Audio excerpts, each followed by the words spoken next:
Mungkin Bapak Ibu belum banyak yang tahu bagaimana caranya tips kita menulis buku ajar yang mudah khusus untuk para dosen. Ya, tetap stay tune di channel saya, kita bahas ini lebih dalam.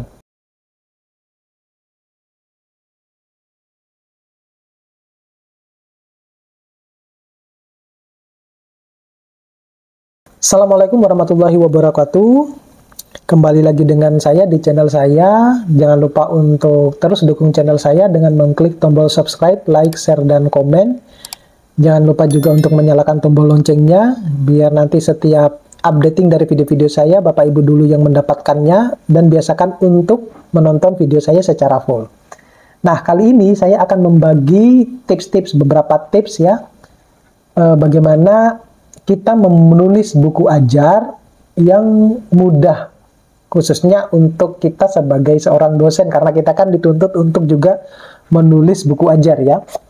Nah, kali ini saya akan berbagi tentang beberapa tips ya, tentang bagaimana sebenarnya kita menulis buku ajar yang baik ya, yang tentunya yang mudah ya, untuk dipahami oleh seorang dosen.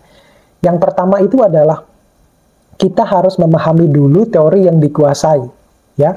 Nah, tentunya ini bukan merupakan suatu kendala oleh sebagian besar dosen, karena kan mereka punya fokus keilmuan ya, terhadap pencapaian yang mungkin selama ini yang mereka sudah lakukan. Oleh karena itu, memahami teori yang dikuasai oleh dosen itu penting kemudian untuk dituangkan ke dalam sebuah tulisan. Dalam hal ini adalah buku. Jadi ini diharapkan bahwa kita itu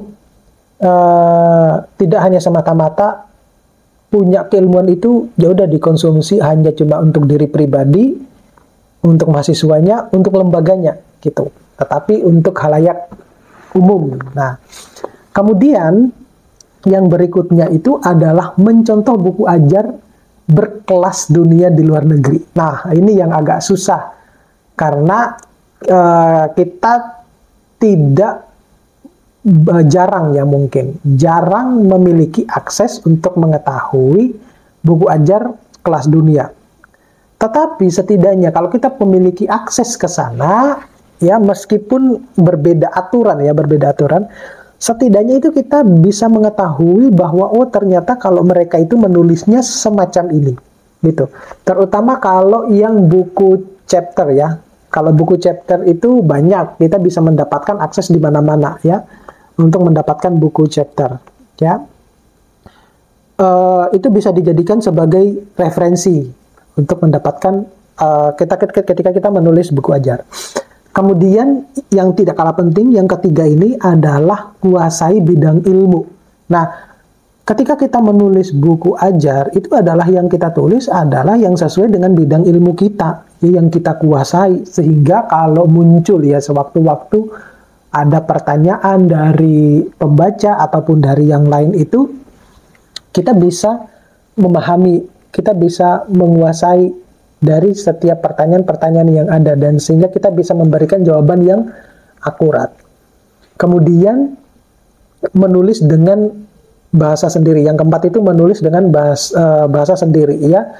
Kenapa demikian? Karena kalau kita menulis dengan bahasa sendiri ada kaitannya dengan yang poin ketiga tadi, itu adalah ketika itu dibaca oleh orang lain dan tidak dipahami oleh orang lain, sehingga kita bisa menjelaskan apa yang tidak dipahami oleh orang lain tersebut ya. Jadi menulis dengan gaya selingkung, dengan gaya bahasa sendiri itu didasarkan pada hasil pemikiran dari dosen itu sendiri ya, karena dia mendapatkan informasi, dia mendapatkan segala bentuk ilmu pengetahuan dari apa yang dia peroleh, yang dia baca sendiri gitu. Jadi penting bahwa bagi seorang dosen ya yang menulis itu dituntut untuk menulis sesuai dengan kepakarannya, dituntut sesuai dengan bidangnya kalau mau menulis buku ya. Akan tetapi di dalam menulis buku ajar itu juga dianjurkan bisa berkolaborasi ya dengan beberapa dosen yang mungkin ya yang mungkin di luar dari bidang kita. Tetapi ketika kita menulis buku itu, ya topik utamanya tidak lari dari jauh-jauh dari topik utama. Gitu. Kenapa demikian? Karena ketika kita pun ya menulis paper ya, yang akan dipublikasikan di jurnal itu, ada kalanya ternyata itu lebih penting kalau kita kolaborasi dengan jurusan yang lain, dengan universitas yang lain, itu jauh lebih bagus gitu. Kemudian tips yang berikutnya itu, yang kelima itu adalah kemas kembali informasi dari referensi ya. Jadi kita mengutip ulang, atau bukan mengutip ulang ya, atau membaca, memastikan bahwa hasil dari kutipan kita dari referensi-referensi yang kita ambil itu sudah akurat gitu, sudah akurat. Jadi saat menulis buku ajar itu bisa dengan cara mengemas beberapa informasi dari sumber-sumber yang terpercaya, yang akurat. Kemudian yang keenam itu adalah penataan informasi ataupun kompilasi ya. Kompilasi, di mana penataan informasi dan kompilasi ini itu adalah cara lain dalam menulis buku ajar yang menarik. Dengan kita melakukan kompilasi dari beberapa tulisan ataupun buku ataupun artikel ataupun bahkan majalah dengan tema yang sesuai dengan materi yang digunakan dalam kegiatan proses belajar mengajar gitu. Jadi cara tersebut itu dikenal dengan cara penataan informasi atau proses pengembangan bahan ajar melalui penataan informasi, dalam hal ini yang kita sebut dengan kompilasi ya. Pada dasarnya cara menulis buku ajar dengan cara penataan informasi itu memiliki proses penulisan yang hampir sama dengan proses pengemasan kembali informasi tersebut.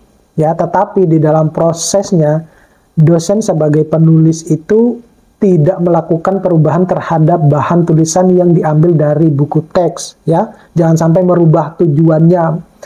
Kemudian materi audiovisual misalnya dan informasi lain yang ada di lingkungan sekitar. Jadi ini akan melainkan hanya menyusun kembali sesuai dengan kebutuhan dan urutan dalam penulisan buku ajar tersebut. Oke? Terima kasih, mudah-mudahan ini bisa bermanfaat buat teman-teman.